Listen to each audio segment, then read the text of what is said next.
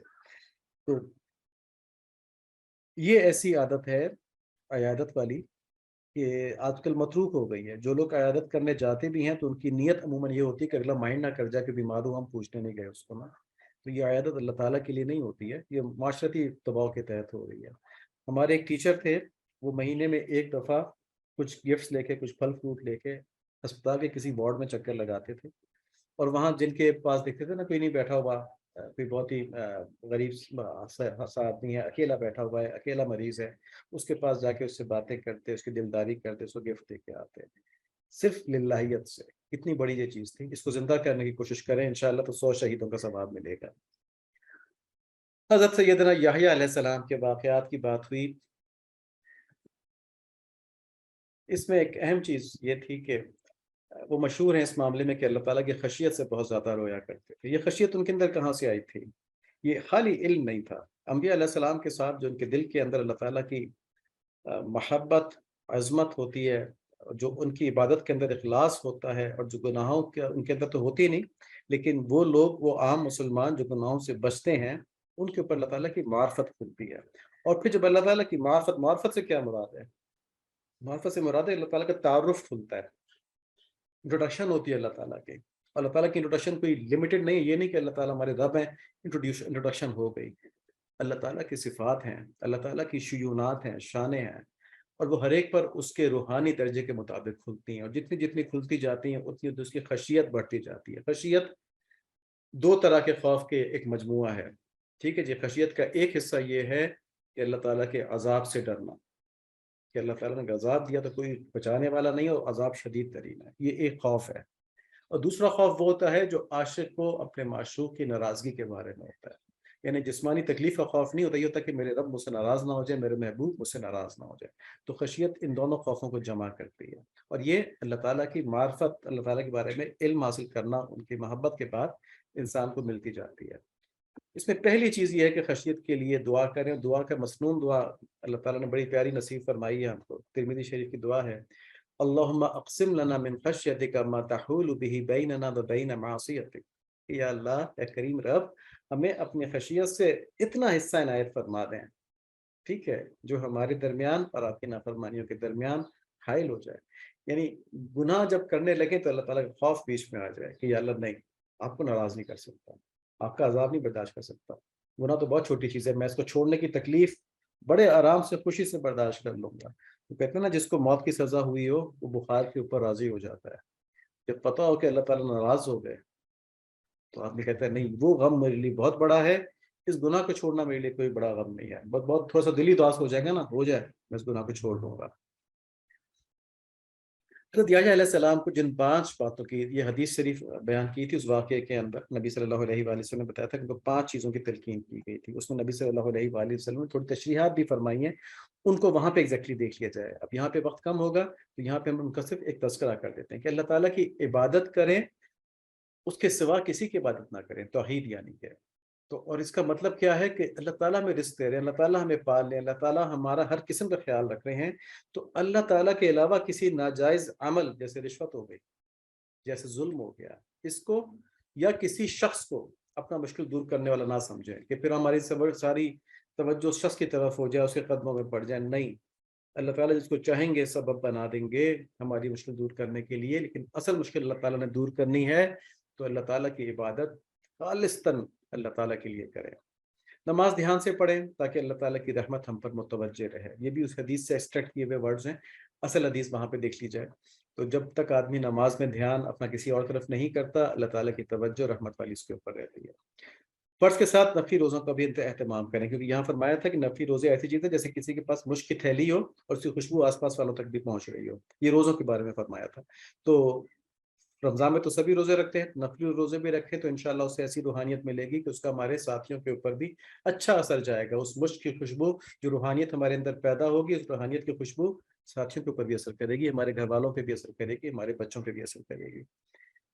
اللہ کریم کی راہ میں صدقہ کرنے کا اہتمام کریں، یہ دشمنوں سے بچاتی ہے، مشکلات سے بچاتا ہے صدقہ. تو تھوڑا بہت کر دیا کریں جتنا ہو جائے. آپ نے یہ نہ سوچا کہ 5,000 کروں گا تو صدقہ ہوگا. 5 روپے بھی کر دے تو کوئی بات نہیں. ٹھیک ہے، 10 روپے بھی کر دے تو کوئی بات نہیں. جب کسی بیٹے کو ٹپ دے رہے ہوں تو جو ٹپ دے رہے ہیں، جو ٹپ سوچی ہوئی ہے، اس کے اوپر 10 روپے صدقے کے بڑھا دیں. ٹھیک ہے. تو بہت سے طریقے ہو سکتے ہیں. کثرت سے اللہ تعالیٰ کا ذکر کریں، جس کی وجہ سے ہم اللہ تعالیٰ کی حفاظت کے قلعے میں آ جائیں گے. شیطان ہمیں گناہوں میں مبتلا نہیں کر سکے گا. اللہ تعالیٰ ہمیں کثرت سے ذکر نصیب فرما دیں. کثرت ذکر جب ہی نصیب ہوتا ہے جب آدمی اللہ تعالیٰ کی محبت میں گرفتار ہو جائے، جب آدمی کو اللہ تعالیٰ کی معرفت حاصل ہو جائے، جب آدمی کو اپنی معرفت حاصل ہو جائے کہ میں کس لیے آیا ہوں اور میں کیا کر رہا ہوں. اور اس سب کے لیے کسی شخص کی تربیت کروانی ہوتی ہے. لیکن جب تک اس اسٹیج پہ نہیں پہنچے، کلمے کا، درود شریف کا، استغفار کا کثرت سے ذکر کریں. زبان کو فارغ نہ ہونے دیں، کیونکہ نبی صلی شیخ تو بتائے گا نا جب اس کے پاس جائیں گے، جب دل راضی ہوگا اس کے پاس جانے کے لیے. لیکن نبی صلی اللہ علیہ وآلہ وسلم تو حدیث میں بتا دیا ہے نا کہ تمہاری موت اس حالت میں آئے کہ تمہاری زبان اللہ تعالیٰ کے ذکر میں رطب اللسان رہو، تم نا تر ہو تمہاری زبان اللہ تعالیٰ کے ذکر سے. ایسی حالت میں تم پر موت آئے. اللہ ہمیں نصیب فرما دیں ایسی موت. اور آپ صلی اللہ علیہ وآلہ وسلم کے طفیل میں، اور یہ جو ہم باتیں کر رہے ہیں آپ صلی اللہ علیہ وآلہ وسلم کی اور دین کی، ان کے طفیل میں اللہ تعالیٰ کی رحمت سے امید ہے کہ جتنے لوگ بھی اس میں شامل ہیں، جہاں جہاں تک یہ بات پہنچے، جو جو لوگ اس کو سنیں، ان سب کو اللہ تعالیٰ یہ سعادت نصیب فرما دے کہ ان کی موت ایسی حالت میں آئے کہ ان کی زبان اللہ تعالیٰ کے ذکر سے تر ہو. اللہ ہمیں نصیب فرما دیں. اللہم آمین. نفس کی تربیت بہت ضروری ہے. جو ہم نے بات کی تھی نا، کسی شیخ کے پاس جائیں. پہلا اسٹیپ تو یہ ہے کہ دعا کریں اور کثرت ذکر کریں، اور پھر دعا کریں کہ یا اللہ مجھے کسی رہنما تک پہنچا دیں. کیونکہ نفس کی تربیت آدمی خود نہیں کر سکتا.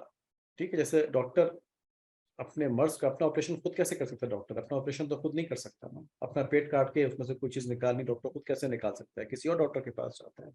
تو نفس ایسی چیز ہے نا، اپنا نفس کاٹ کے اس میں سے برائی نکالنا ممکن نہیں ہے انسان کے لیے، خود نہیں کر سکتا. کسی اور سے کروانا پڑے گا، کسی شیخ سے کروانا پڑے گا، وہ روحانی ڈاکٹر ہے. دیکھیں، نفسانی خواہش کی وجہ سے اس بادشاہ نے، جو بظاہر تو حضرت یحییٰ علیہ السلام کے پیروکاروں میں تھا نا، کیونکہ نبی تھے، وہ جانتا تھا نبی ہیں اس دور کے، صرف ایک عورت کے عشق کی وجہ سے اس نے نبی کو قتل کرنے کی حماقت کر ڈالی اور پھر دنیا بھی تباہ کر لی، آخرت بھی. تو یہ نہیں کہ اس بادشاہ نے کر لیا تھا. نفس ایسی ہی ظالم چیز ہے کہ جب شیطان کے ہاتھ میں نفس آ جاتا ہے تو وہ انسان کو کھلونا بنا دیتا ہے، انسان بڑے بڑے گناہ کر دیتا ہے.